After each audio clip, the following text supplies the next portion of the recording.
Hello everyone, welcome to TechGirl. Now this is a bit of a different video and there's a good reason for that. Behind me you'll see this laptop here. This laptop is plugged in 24/7. It is currently running on Linux and I use it to host n8n. If you guys don't know what n8n is, it's basically an automation platform and there's a few different automations running on this laptop. But for this video we're going to talk about one very simple yet powerful automation that I have going, which is currently helping me 13x my investment. Well, kinda. Let me explain. Well, I guess now let's go back to our regular setup here. Okay, so you know at this point that, I'm using n8n to host some sort of automation, but I think it's important you know exactly what I'm trying to do, so that's what I'm going to tell you about it. I've got this whiteboard here explaining everything.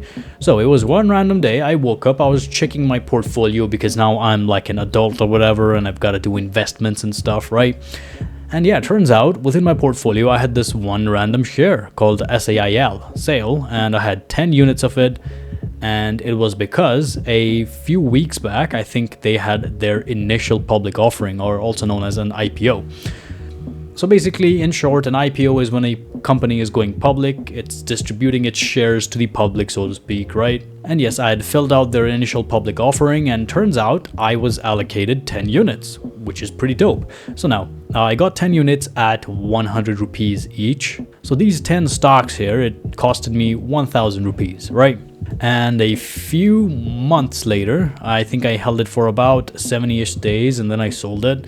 You can see its value, it opened at about 300 here and I sold it around here at 1385.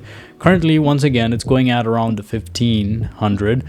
So yeah, if I'd held it a little bit longer or if I'd sold it a little bit earlier, it would have been more profitable. But yeah, I basically exited at around 1380 and I got 13x my investment, 13.8x my investment, right? And here it is, I sold it here 2026 to 03, 10 units. So yeah, I was left with 0 after that. And yeah, I basically 13x my investment. So I was like, oh, what bike is that? Oh, it sounded so good. Anyways, after this, I was like, IPOs are something I need to really look into because this is easy money, all right? All I had to do was just sit there and remember to fill out the initial public offering. I mean, yeah, they'll have limited number of shares opening up, right? And you might get it, you might not get it, but if you fill it out religiously, whatever company decides to go public, there's a good chance you're gonna get the IPO, right? Anyways, after this, I had a brilliant idea. So there was this old laptop just lying around in the office here. So I decided to use this thing like a server. I have a lot of other Docker containers in there, but basically after this, I created a new Docker container with n8n. And what I had in my mind was basically this. So within this laptop, what n8n would do is first off, it would hit the Nepse API. If you guys don't know what Nepse is, Nepse basically means the Nepal Stock Exchange. They have an API, which is pretty dope. So basically my plan was to hit their API, retrieve the info if new IPOs exist, and n8n would notify me via Teams. I use Microsoft Teams every single day for my work. So yeah, so if any notification comes within Teams, I check it 100% of the time. But now after this, I ran into an issue, and the issue was I couldn't get access to the Nepse API because basically they had a few different requirements. Official Nepse API access requires high costs for commercial use, including approximately 2 lakhs for initial setup and rupees 40,000 monthly.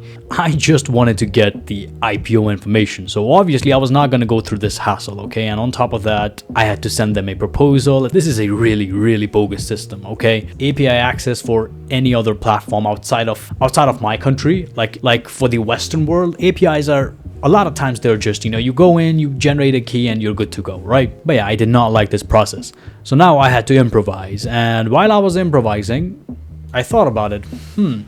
If I can get the API key, there are other people who have gotten the API key, right? So Nepal's stock trading market is actually quite massive. And there's a whole bunch of companies who have paid for the API. And what they do is they share the IPO updates on their website, right? Something like this. Now, since I just wanted to get the IPO updates, I was like, okay, I can maybe scrape their website, or I could just scrape the actual Nepse's website, but I needed a website that had a nice looking table, something like this, and I could easily get their status.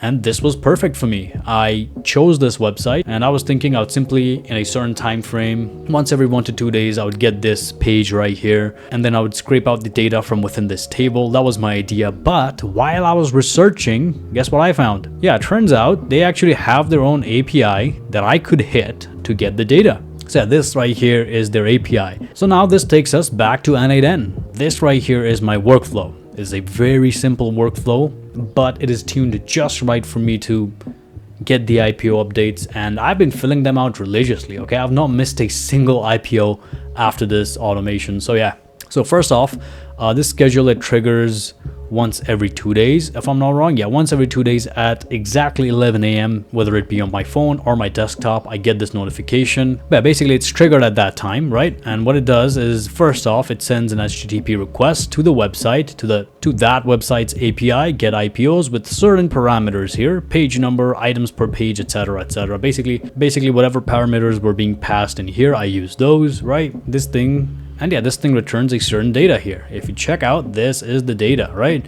Everything comes out here in a nice, pretty looking JSON format. And there it is. After this, the next step is to split the data out. So basically what this does is it creates a singular array with all the necessary information that I need. And yeah, there it is. Everything is here. And after that, we're gonna have to run a few condition checks. If you check out this one here, basically I have this if node in here, and what this does is it basically checks if the JSON status, which is here, where's the status part? There it is. If any IPO has its status as open, right? And if the share type is ordinary, which is, where's it at? Which is right here, the share type is ordinary, because there's different types of IPOs, like some of them open for the foreign workers, some of them are mutual funds, which I want no part of. So if a certain IPO is open and it is an ordinary IPO, then it moves forward, if true, to this basic JavaScript message here. Let me execute this step for you. Yeah, basically this is what it says. It's currently open IPOs, Hotel Forest Unlimited, and then it moves to this final node here called the HTTP request, where I have a certain webhook which basically sends a message. If I execute this step, I should receive the message. There it is, IPO alerts, and if I click on it, then you can see this right here is the message, and I go ahead, I fill out the IPO, and that's how this very simple yet powerful automation helps me maximize my investment, so to speak. So yeah, really, that's about it for this video. I hope you guys enjoyed it. If you did, drop a like, subscribe. This is just a fun little video, and yeah, this is certainly a little bit outside of WordPress, which is generally what I do. I do WordPress content, but yeah, this is something personal that I've been doing, and it has been helping me a lot, so I was like, why not share it, right? So yeah, I guess that's about it for this video. I'm Sid, and I'll see you whenever I'll see you. Take care.